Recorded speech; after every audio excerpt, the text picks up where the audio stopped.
Hey, Andre, the first practice that you guys had back in the home facility, Frank had talked about you're getting your hands on the basketball all the time. And I'm just wondering on that final possession defensively, what you saw before you ended up tipping the ball away from Devontae Graham.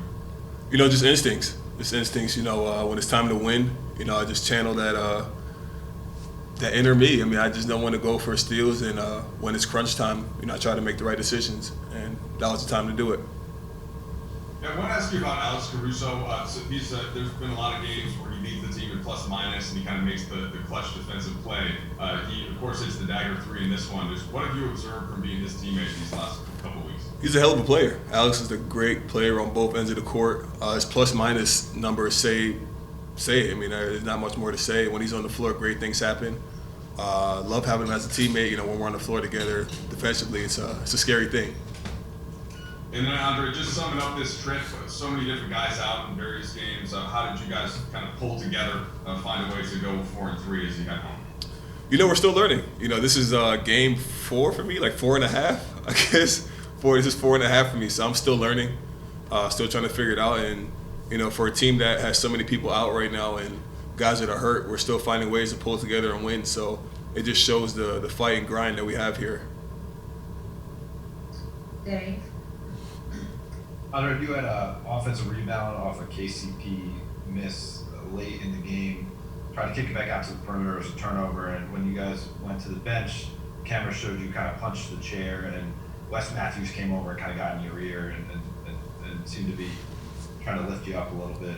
What does that say about how you already made some bonds with guys on this team, and do you appreciate a teammate coming to kind of pep you up in that moment? Yeah, that moment was a tough one for me because not only could I have went back up and shot it, I just try to make the right play, try to hit him with the dagger three.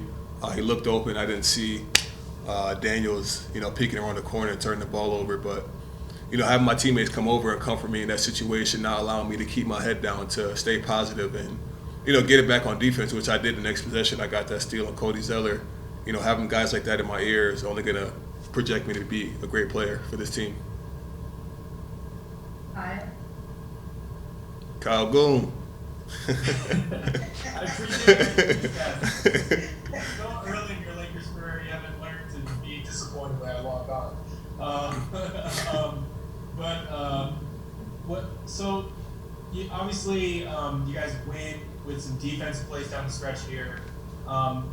Where do you feel like you can make the most growth, sort of building chemistry offensively, and is it encouraging to win a game like this when the offense isn't clicking like you guys know it can? Yeah, like I said earlier, I'm still trying to figure it out too. Offensively, it's probably the worst I've played in my career. I'm still trying to figure it out here. I'm not allowing it to take me out of my game. I know why I'm here, which is to help this team defensively. Offensively, it'll come for me. And I think for us as a team, we're going to find a way to get it done when guys come back healthy, because you got to think we're playing with a different 5 every night when we're stepping on the court. So you can't expect us to have much chemistry when you don't know who we're playing with each and every night. So, we're hanging our hat on defense and allowing that to project us to a win. Okay, last two. Dan? Hey, Andre. I think you guys were up 7 or 8 when Frank called the timeout, and then that lead got cut to 1. And there wasn't a second timeout. He let you guys kind of figure it out on the court. How important is it for a coach to do that? You're still trying to learn him too. I guess, what does that say about his trust in you guys, and how important it was for you guys to record it? That just shows his trust that he has in us as players and as a team to figure it out down the stretch of games without calling timeouts and, stopping the game. And I think we did a really good job of, pulling together defensively, getting stops that we needed to win the game. Okay, last question. Harrison?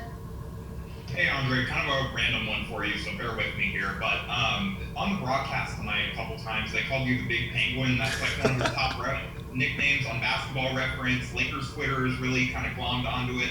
I was just wondering, do you know when that started, and do you like the nickname? Listen, man, I don't know where that came from. Bron came up to me one day and said, "Yo, is your nickname Big Penguin?" I said, "Man, I don't know where that came from or how it started or who came up with the name. All I know is somebody must have found out that penguins are one of my favorite animals, and they kind of just, I guess, put 2 and 2 together." Are you good with it? Do you like the nickname? Are you happy with it? I think I need a more aggressive name than Big Penguin.